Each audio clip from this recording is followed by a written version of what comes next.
वजह अज्ञात।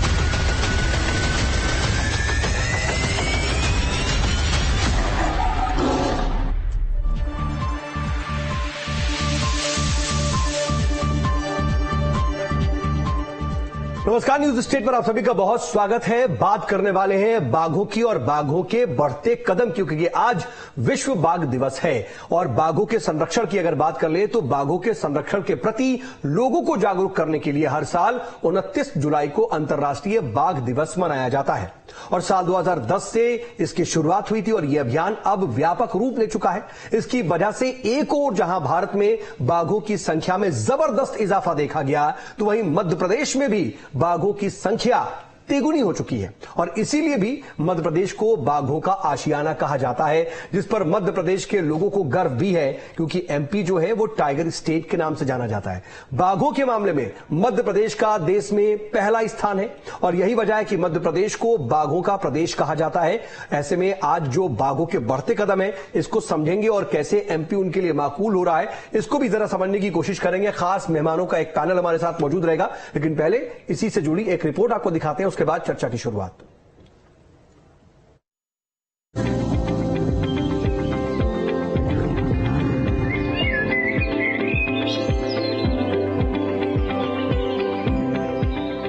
मध्य प्रदेश देश का हृदय स्थल होने के साथ ही अपनी विशेष उपलब्धियों के लिए भी जाना जाता है और टाइगर स्टेट इन्हीं में से एक है। मध्य प्रदेश में इस समय 785 टाइगर्स मौजूद हैं, जो वन क्षेत्र की शोभा बढ़ा रहे हैं।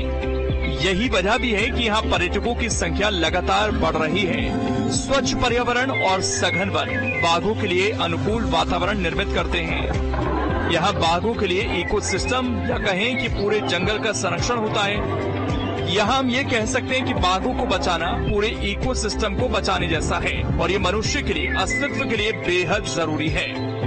मध्य प्रदेश सरकार मुख्यमंत्री डॉक्टर मोहन यादव के नेतृत्व में वन और वन्य प्राणियों के संरक्षण के लिए निरंतर काम कर रही है।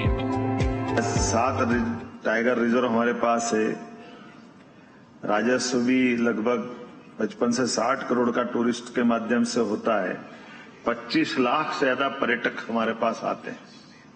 ये अपनी पूरी इकोनॉमी बदलने के लिए टूरिज्म के सेक्टर में यशस्वी प्रधानमंत्री का जो प्रयास है, उसमें सबसे बड़ी भूमिका निभाएगा, जो परिस्थिति तंत्र इकोसिस्टम को भी सुधारेगा, लेकिन हमारे जंगल की रक्षा भी करेगा।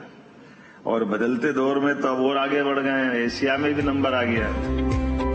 एक तरफ जहां एमपी में बाघों के रहने के लिए अनुकूल माहौल बनाया गया, ठीक वैसे ही बाघों के संरक्षण के प्रति लोगों को जागरूक करने के लिए हर साल 29 जुलाई को अंतर्राष्ट्रीय बाघ दिवस मनाया जाता है, जिसका फैसला 2010 में रूस के सेंट पीटर्सबर्ग शहर में हुई टाइगर समिट में लिया गया था। इस समिट में बाघों के संरक्षण को लेकर चर्चा हुई थी। बाघ की आबादी वाले 13 देशों में इनकी संख्या में गिरावट और उन्हें विलुप्त होने से बचाने के लिए उनकी संख्या दोगुनी करने का लक्ष्य रखा गया था। भारत ने इसे 12 साल में पूरा किया। 2022 में भारत में बाघों की संख्या दोगुनी तो मध्य प्रदेश में 3 गुनी हो गई। मध्य प्रदेश में बाघों की संख्या ऐसे ही नहीं बढ़ी, बल्कि प्रदेश में बाघों के प्रबंधन को लेकर लगातार सुधार किया गया। हालांकि बाघों के संरक्षण के लिए जितना काम एमपी में वन विभाग, एमपी सरकार और लोगों ने किया, उतना सहयोग बाघों ने भी किया। दरअसल पहले एक बाघ की टेरिटरी 25 से अधिक वर्ग किलोमीटर की हुआ करती थी, वो अब घटकर 5 से 10 वर्ग किलोमीटर की रह गई है। लेकिन बावजूद इसके एमपी में बाघ आपस में तो इलाका साझा कर ही रहे हैं, इंसानों के साथ भी एडजस्ट कर रहे हैं।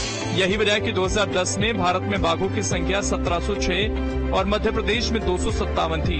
वो संख्या 2022 में बढ़ गई और भारत में बाघों की जनसंख्या दोगुनी होकर 3682 हो गई और मध्य प्रदेश में करीब 3 गुनी होकर 785 हो गई। मध्य प्रदेश ने साल 2022 की समय सीमा से काफी पहले इस दोगुने लक्ष्य की उपलब्धि हासिल कर ली। मध्य प्रदेश को यूं ही बाघों का खूबसूरत संसार नहीं कहा जाता।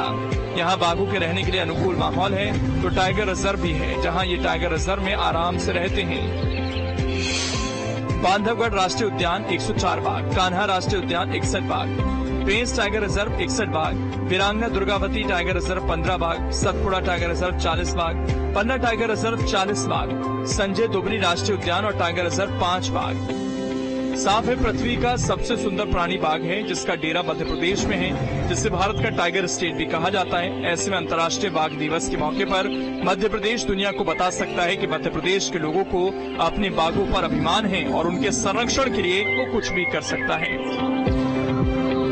Team news state.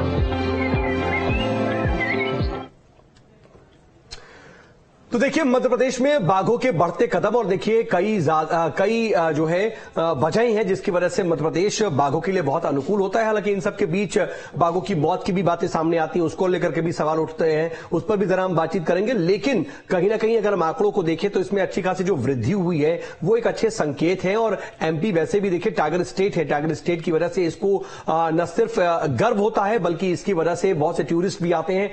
और आज अंतर्राष्ट्रीय जब टाइगर दिवस है तो उस पर हम विशेष बातचीत करते हैं। हमारे साथ बातचीत करने के लिए खास मेहमानों का एक पैनल जुड़ गया है, उनसे परिचय आपका करा दूं। मेरे साथ इस वक्त टाइगर एक्सपर्ट अनीश अंधेरिया जी मौजूद हैं। अनीश जी आपका बहुत स्वागत। इसके अलावा मेरे साथ पूर्व वन अधिकारी हैं सुदेश वाघमारे जी, वो भी मौजूद हैं। सुदेश जी आपका भी बहुत स्वागत है। और वाइल्ड लाइफ एक्सपर्ट हैं प्रथमेश मिश्रा जी, वो भी मौजूद है। प्रथमेश जी आपका भी बहुत बहुत स्वागत है। और अनीश अंधेरिया जी, शुरुआत में चर्चा की आपसे ही करना चाह रहा हूं क्योंकि आप तो देखिए टाइगर एक्सपर्ट हैं और टाइगर एक्सपर्ट के तौर पर मैं आपसे यही समझना चाहूंगा कि मध्य प्रदेश में जो बाघों के बढ़ते कदम हैं उसको किस तरीके से देखा जा रहा है। बीते सालों में जितने तेजी से वृद्धि हुई है उसकी वजह से बहुत से पॉजिटिव एस्पेक्ट और उसके असर तो ही हैं। टूरिज्म बढ़ रहा है, लोग आ रहे हैं, टाइगर रिजर्व हैं साथ साथ हमारे पास। लेकिन ये जो बाघों की बढ़ती संख्या है इसको किस तरह से देखा जाए और इसके पीछे की वजह क्या पॉजिटिव एस्पेक्ट हैं जिसकी वजह से ये यहां फल फूल रहे हैं? पहली बात तो मध्य प्रदेश में अगर आप परसेंटेज ऑफ फॉरेस्ट देखें, अगर प्रदेश देखें और उसमें कितने प्रतिशत जंगल है तो वो भारत में बहुत सारे स्टेट से बेहतर है। यानी उधर नेशनल पार्क और सेंचुरीज भी अगर मध्य प्रदेश में देखी जाए तो उनकी गिनती बाकी स्टेट से ज्यादा है। तो पहले से ही मध्य प्रदेश में जंगलों की तादाद ज्यादा रही है, पहली बात। दूसरी बात, फॉरेस्ट डिपार्टमेंट ने बहुत ही बढ़िया काम किया हुआ है यहाँ पर। और अगर आप हमने बहुत सालों से बहुत सारे स्टेट्स में काम किया है, तो जब मध्य प्रदेश की बात आती है तो यहाँ पर जो एंटी पोचिंग कैंप्स है जिसको प्रोटेक्शन हट्स कहते हैं, जो टाइगर रिजर्व्स के कोर और बफर जोन में होते हैं, तो सबसे ज्यादा उसकी तादाद मध्य प्रदेश में है। इनफैक्ट अगर टाइगर 18 स्टेट्स में मिलता है इंडिया में, तो मध्य प्रदेश में अगर हम ऐड करें एंटी पोचिंग कैंप्स, कान्हा में 180 से भी ज्यादा है, यानी जहां पर कर्मचारी रहते हैं 24 घंटे और फिर वो पहरा देते हैं रात दिन, है ना।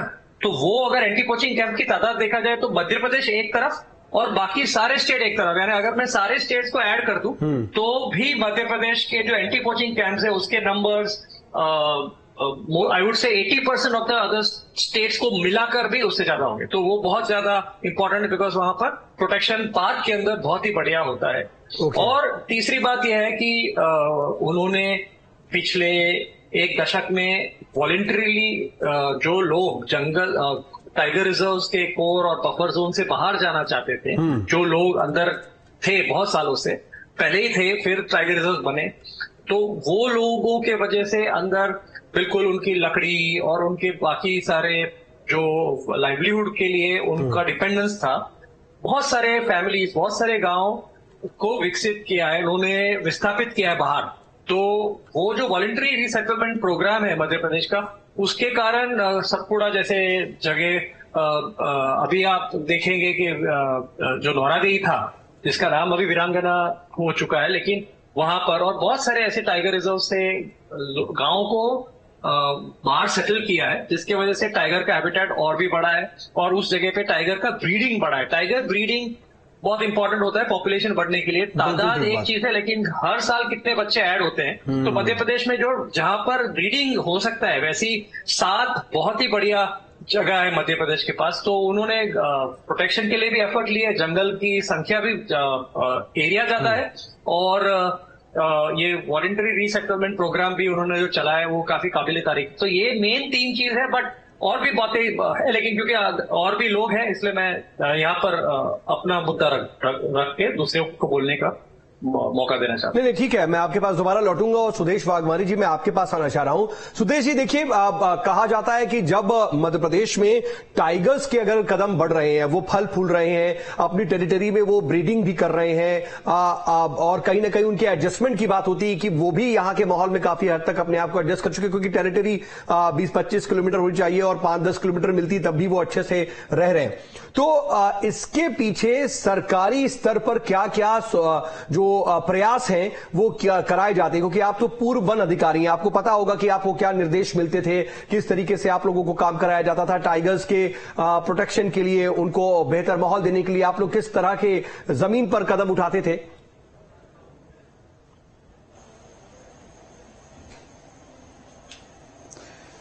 तो सबसे पहले तो आपका चैनल न्यूज नेशन को और मध्य प्रदेश के सभी निवासियों को मैं टाइगर दिवस की बधाई देना चाहता हूं और टाइगर स्टेट बनने की बधाई देना चाहता हूं। ये बड़े गौरव का विषय है मध्य प्रदेश वासियों के लिए कि मध्य प्रदेश टाइगर स्टेट है।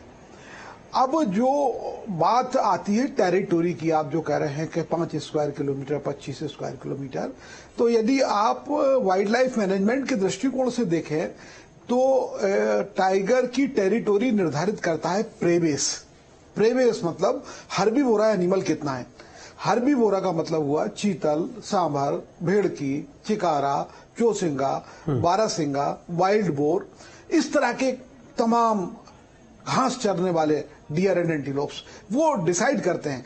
यदि उनकी सिर्फ ये डिसाइड होता है या फिर अपने इलाके, क्योंकि जब हम देखते हैं तो इलाके पर कब्जे की लड़ाई भी होती है, जो तो क्या वो भी एक टेरिटरी डिसाइड करती है या जो फैक्टर्स आप बता रहे वही सिर्फ काम आते हैं? नहीं, वो लड़ाई देखिए, नो नहीं, प्रेबेस, केवल प्रेबेस डिसाइड करता है। Okay. प्रेबेस के आधार पे टाइगर अपनी टेरिटोरी मार्क करता है। Okay. वो टेरिटोरी 5 किलोमीटर भी हो सकती है, वो 100 किलोमीटर स्क्वायर किलोमीटर भी हो सकती है। यदि उसको प्रेबेस नहीं मिल रहा है, यानी वाइल्ड एनिमल्स खाने के लिए नहीं मिल रहा है, तो वो अपनी टेरिटोरी 100 किलोमीटर बना लेगा। और यदि उसको यदि पर्याप्त प्रेबेस मिल रहा है तो वो अपनी 10 किलोमीटर की टेरिटोरी भी बना लेगा। और ये प्रेबेस 2 तरह का हो सकता है, एक तो वाइल्ड एनिमल्स हो गए और दूसरा जो है डोमेस्टिकेटेड एनिमल्स है, जो फ्रिज एरियाज पे, बफर एरियाज में लोग पाल के रखते हैं, वो 2 तरह के एनिमल्स हो सकते हैं। अभी हम लोग सोचते हैं कि केवल टाइगर रिजर्व में ही टाइगर है, ऐसा नहीं है। हमारे यहाँ बहुत ही समृद्ध सेंचुरी है मध्य प्रदेश में, जिसमें कि टाइगर्स पाए जाते हैं। रातापानी सेंचुरी बिल्कुल भोपाल से लगी हुई उसका उदाहरण है। एक दूसरी सेंचुरी है लगी हुई सिंगोरी सेंचुरी रायसेन जिले में, ये उदाहरण है। इन सेंचुरीज में हर सेंचुरी में कम से कम 20-20, 25-25, 30-30 टाइगर्स पाए गए। तो जो सेंचुरीज हैं वो भी काफी एरिया कवर करती हैं। इसके अलावा टेरिटोरियल के बहुत अच्छे फॉरेस्ट हैं। तो टेरिटोरियल के एरिया यानी other than the national park, other than the tiger reserve, other than the sanctuaries भी हमारे पास है। और इन सब का कारण बढ़ने का बहुत सारे कारण हम गिना सकते हैं। एक तो हमारे यहाँ सोशियो इकोनॉमिक, हमारे यहाँ स्टडी बहुत अच्छी की गई है, गांव वालों को साथ लिया गया है, पीपल्स पार्टिसिपेशन बहुत अच्छा है, नंबर 1। नंबर 2, बहुत अच्छी टीम है वाइल्ड लाइफ मैनेजमेंट की।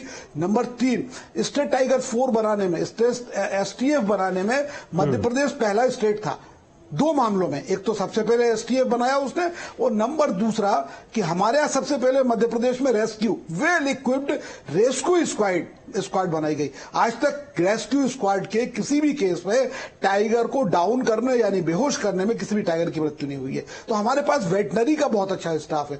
तो कई सारे फैक्टर्स मिलके हमारे यहाँ पे टाइगर का सर्वाइवल निर्धारित कर रहे हैं। और टाइगर का यदि सर्वाइवल, टाइगर जैसा कि एपेक्स स्पीसीज है, फ्लैग्स स्पीसीज है, यदि टाइगर है तो आपके पास अच्छे जंगल है, टाइगर है तो आपके पास अच्छे मेडिसिनल प्लांट्स हैं, टाइगर है तो आपके पास पानी है, टाइगर है तो आपके पास शुद्ध एयर है, टाइगर है तो आपके एक्वीफर्स में बहुत अच्छा पानी जा रहा है। माने टाइगर यदि है तो आपके पास बहुत ही अच्छा क्लाइमेट है।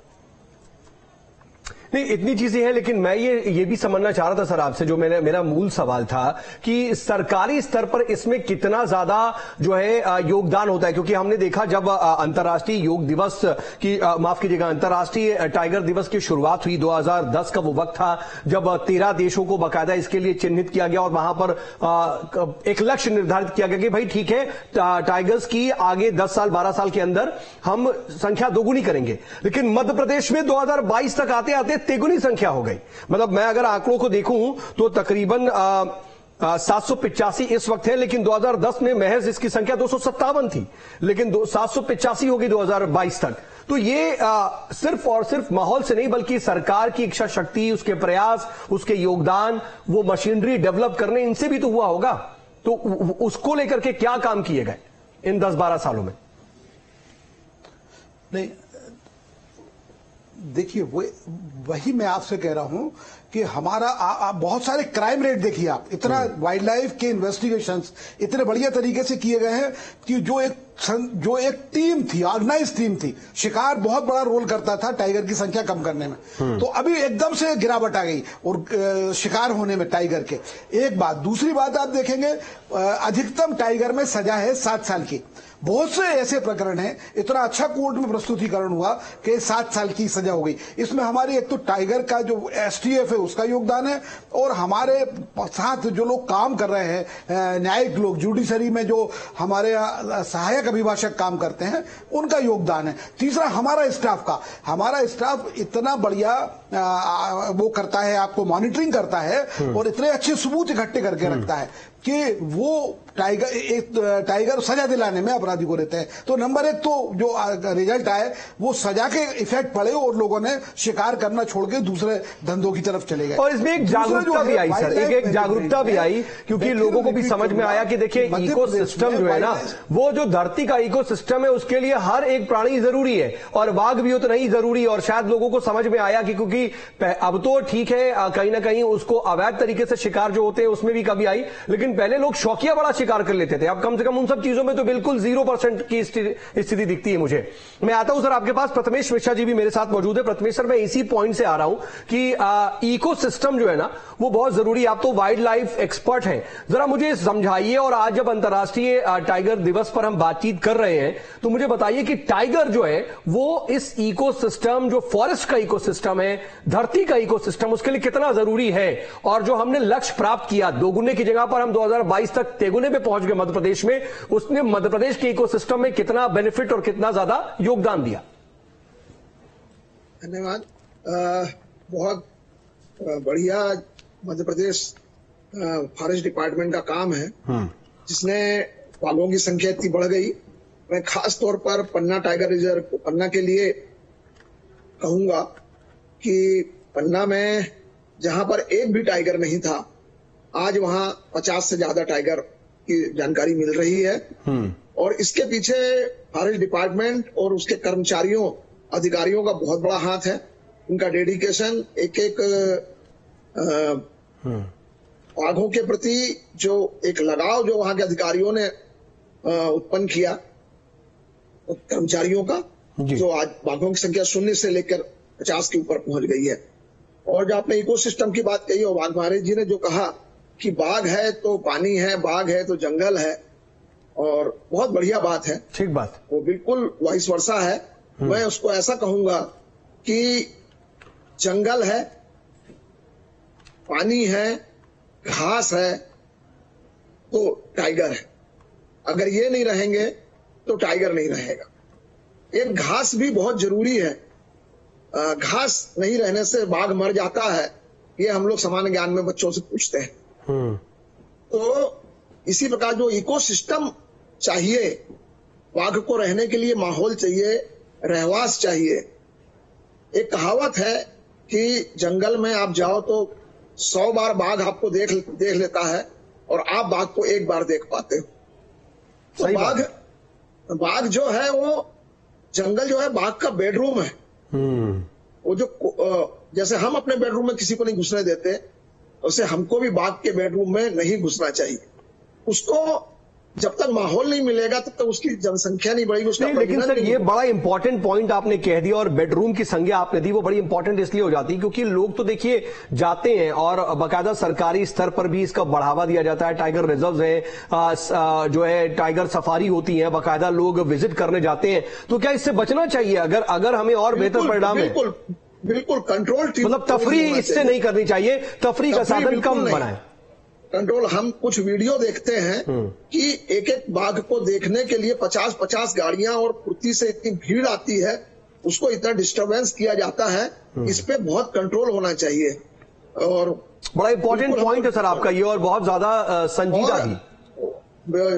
मेरे को मालूम है कि नेशनल पार्क और टाइगर रिजर्व वगैरह इलाके में बफर जोन में ही टूरिज्म किया जाता है, उनके कोर एरिया में बिल्कुल नहीं घुसने दिए जाता। हाँ, ना देना चाहिए।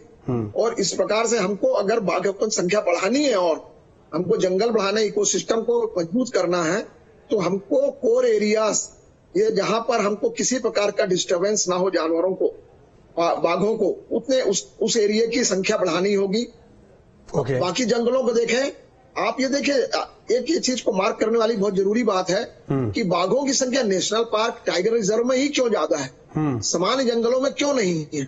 इसलिए नहीं है कि वहां डिस्टरबेंस है, इसलिए नहीं है क्योंकि वहां चराई ज्यादा है, क्योंकि वहां घास नहीं है और वहां पर हर्बीवोरा नहीं है, उसका रहवास नहीं है, उसको प्रेवेश नहीं है। तो हमको जंगलों में चराई और डिस्टरबेंस कम से कम करना पड़ेगा। सामान्य वनों में भी हमको जंगलों को डिस्टरबेंस कम करके और शिकार पर रोक, ये बहुत बड़ा पॉइंट है जो मध्य प्रदेश ने हासिल किया है। इसके ऊपर मुखबिरी बहुत बढ़ाई जाए और बहुत ज्यादा इस पे कंट्रोल करना बहुत जरूरी है। आपने तो बड़े इंपॉर्टेंट पॉइंट पर सर रेस किया ये कि क्या वजह हो सकती है, और लेकिन खास बात ये भी है कि तमाम चुनौतियां तो हैं, लेकिन इन चुनौतियों के साथ साथ देखिए कुछ अच्छी बातें भी हैं कि अगर बीते 4 सालों में 24% बाघों की संख्या बढ़ती है, अगर पूरी दुनिया का 70% बाघों का जो इलाका है, बाघ जो है वो भारत में होते हैं, तो कहीं ना कहीं हमें ये बताता भी है कि हम इस ओर जो है अपने लक्ष्य को लेकर के चल रहे हैं, वो बेहतर चल रहे हैं।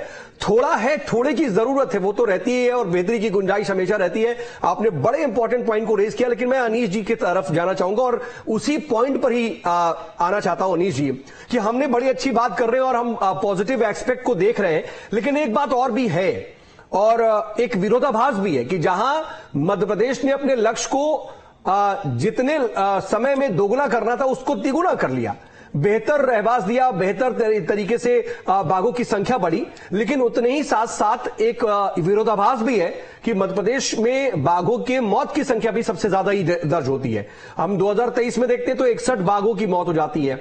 2024 में भी देखिए अभी तक कई बाघों की मौत माफ कीजिएगा 41 बाघों की मौत होती है। 2024 में भी देखिए अभी तक तकरीबन 12 से ज्यादा बाघों की मौत हो चुकी है। तो ये कैसे रोका जाए?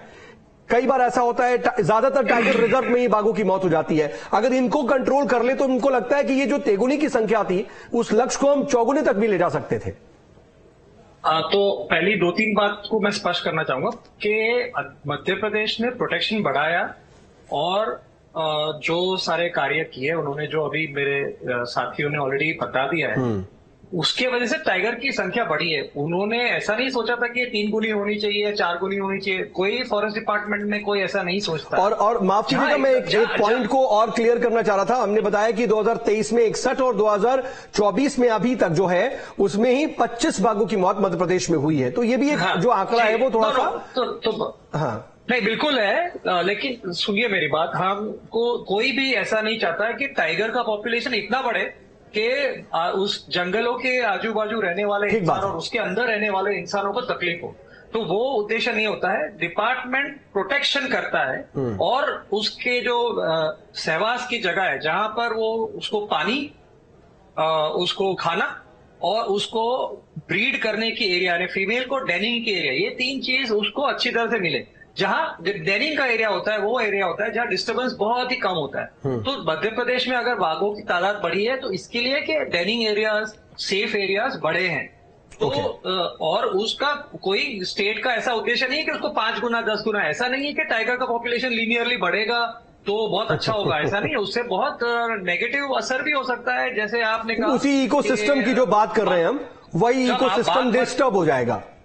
हाँ, डिस्टर्ब में इंसान डिस्टर्ब होगा। इकोसिस्टम में तो ऐसा है कि नहीं, उस इकोसिस्टम में तो सर इंसान भी है ना, मतलब ऐसा है कि टाइगर एंड मैन का कॉन्फ्लिक्ट हो जाए तो वो इकोसिस्टम बिगड़ेगा ही। तो तभी तो जो, और दूसरी बात आपने जो कही डेथ, देखिए जिस स्टेट में 2 टाइगर होंगे वहां 2 टाइगर से ज्यादा टाइगर तो नहीं मर सकते ना। तो जिस स्टेट में आपके 780 टाइगर है उस स्टेट में मौत ज्यादा होने वाली है ना, क्योंकि टाइगर इमॉर्टल नहीं है। जब सबसे ज्यादा बाघ है तो अगर उनकी डेफिनेटली जो जिंदा है उसकी मौत भी होगी।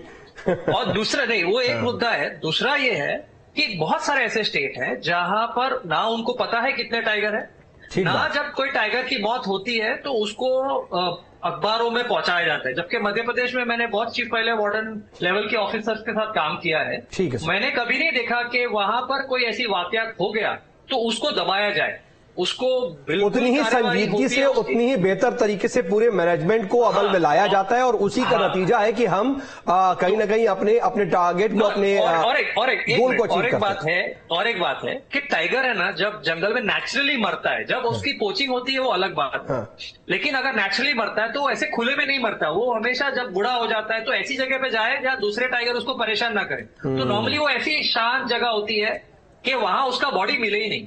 तो दूसरा एक है कि ये जो डेथ हुई है उसमें आपको देखने की जरूरत है कि ये कौन सी डेथ है, यानी ये नेचुरल हुई है या कैसे हुई है। ठीक है, इस पर भी देखिए सर, काम होता है, ये भी स्टडी है आप जैसे। हाँ सर, वक्त इजाजत नहीं दे रहा। नहीं बिल्कुल, लेकिन पेट्रोलिंग अगर अच्छा होता है तभी जाके आपको मरे हुए टाइगर मिलेंगे। ठीक बात। अगर आप पेट्रोलिंग करना बंद करो तो आप बोलेंगे टाइगर एक भी मरा नहीं, ऐसा भी है ना। तो ये नंबर के पीछे बहुत सारे डिटेल्स जानने की जरूरत है। ठीक है सर, इसे नंबर से ठीक है सर, माफी के साथ रोक रहा हूं और आप चर्चा को आगे नहीं बढ़ा पाएंगे, वक्त इजाजत नहीं दे रहा। आप सभी हमारे साथ जुड़े और चर्चा में शामिल हुए, इसके लिए आप बहुत बहुत शुक्रिया। तो कुल मिलाकर के टाइगर के बढ़ते कदम जिस तरीके से दिख रहे हैं वो एक पॉजिटिव संकेत, और इसी तरीके से जो मध्य प्रदेश ने अचीव किया है बाकी स्टेट भी अचीव कर सकते हैं, और मध्य प्रदेश ने इसको लेकर के बेहतर काम किया और उसका नतीजा दिखाई भी दे रहा है। बहुत शुक्रिया आप सभी का। एक छोटा सा ब्रेक लेंगे, बने रहिए न्यूज स्टेट के साथ।